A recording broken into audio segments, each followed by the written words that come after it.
and let us all do we can to build a better future. The question here also is nonprofit journalism the answer?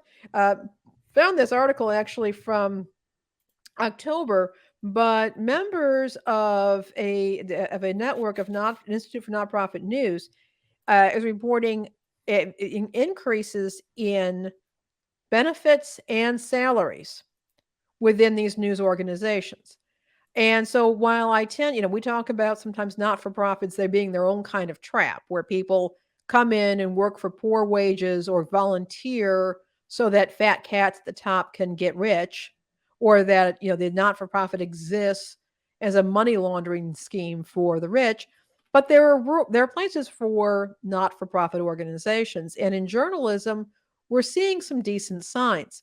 Um, One thing that happened here in Chicago, and while I'm not crazy about media organizations consolidating, because I believe in that you need to have a diversity of organizations, but we were able to save in this city one of our legacy newspapers, the Chicago Sun-Times, when they teamed up with Chicago Public Media, which is the NPR affiliate, into one single not-for-profit organization.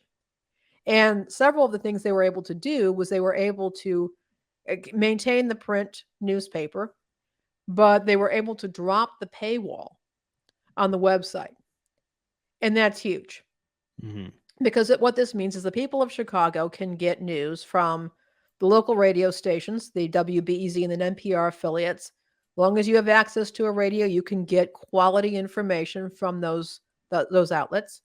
Mm-hmm. You can read all the stories online or through your tablet or through your phone if you have any of those things, or you can get a print newspaper. So what it is doing, it is allowing people of Chicago, even if they don't have any money or not a lot of money, choice in how they get their news, where they get their news, and they can get that news 24/7. So I'm cautiously optimistic about news organizations, in some cases, if it makes sense, moving to the not-for-profit model. But there is a thing though about a lot of these larger media outlets, because here we have NPR Mm-hmm. canceling internships, citing We do, economic because again, woes. they are dealing with their own economic woes. So again, that's NPR, which is a major national organization. Mm-hmm. And I think it's tragic, and I want to bring this up. Is this the answer? Because this is tragic. Those internships are critical to training young journalists. Right, and You want these organizations to get new journalists, young journalists, you want them to get the best possible training, and now they're being cut off from an option in public interest journalism and not getting that training, not making those connections, because those connections are going to contribute to what kind of jobs they get. And so that this is absolutely tragic. Now, it may be that on the local level, it may still be viable for people to get internships through the various affiliates. That may be a possibility. So, as I said, is nonprofit journalism the answer? Well, it goes back and forth. And this is something that is very much concerning me. This report, the American Journalism Project, which is they're doing this thing called a local news incubator to train people in local news reporting. Yet, who's helping? The Google News Initiative. They're providing the money. So, Again, I'm asking people. The not-for-profit sector, I think, has promise, but it's not a panacea. Who's doing the donations? So here's the thing. I want to read this paragraph here. We are seeking a worldwide set of economic challenges that have weakened the advertising industry and negatively affected media and technology companies. A major portion of NPR's revenue comes through corporate sponsorships, which are sensitive to challenges like this in the economy. This is a severe financial challenge. We are acting quickly to address it while preserving and protecting our critical public service and prioritizing the preservation of existing jobs. We are committed to providing a positive intern experience and hope we will be able to reinstate it soon. So, you know what that tells me?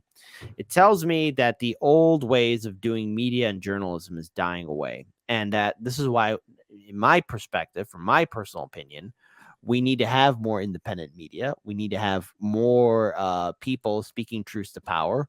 That's why we here at Hardlands Media exist. And again, here's a point that you were bringing up here too. American Journalism Project will launch this incubator with support of Google News Initiative to see new startups led by exceptional talent. But I have to say, dare I say it, the new startups are being done by regular people like ourselves and everyone else in our current sphere of independent media. Yeah, but I would also point out, how many people are able to afford to continue working for the true, like the really independent groups? Mm-hmm. How many people can afford to continue working for free Mm. or at below market rates, which is oftentimes what happens. And what happens when when that's occurring is that either people end up getting burnt out, or you end up in a situation where the people who are contributing the most, whose voices are getting heard and getting platformed within those organizations, are those who have some form of economic privilege. So that's its own set of problems.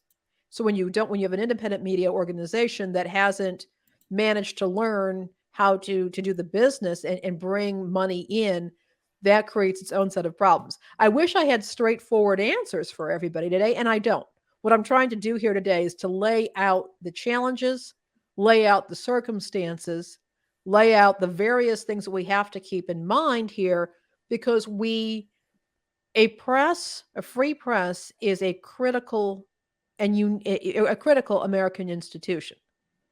We have Mm. press freedoms in this country historically that don't exist in other places. I mean, one of the reasons why people are surprised to learn that it's a lot easier to win a libel or a slander suit in the United Kingdom than it is here in the US, because we've enshrined press freedom in our Constitution. I want to keep that going, but I think we need to be talking about what's happened with the press and getting information, and how do people get information in a way that is free and not shaped, but also making sure that those who are providing the information are being compensated accordingly, so that they can bring accurate news and not constantly be feeling a lot of economic pressure or have to drop out because they can't afford to do it anymore. All of these things need to be on the table.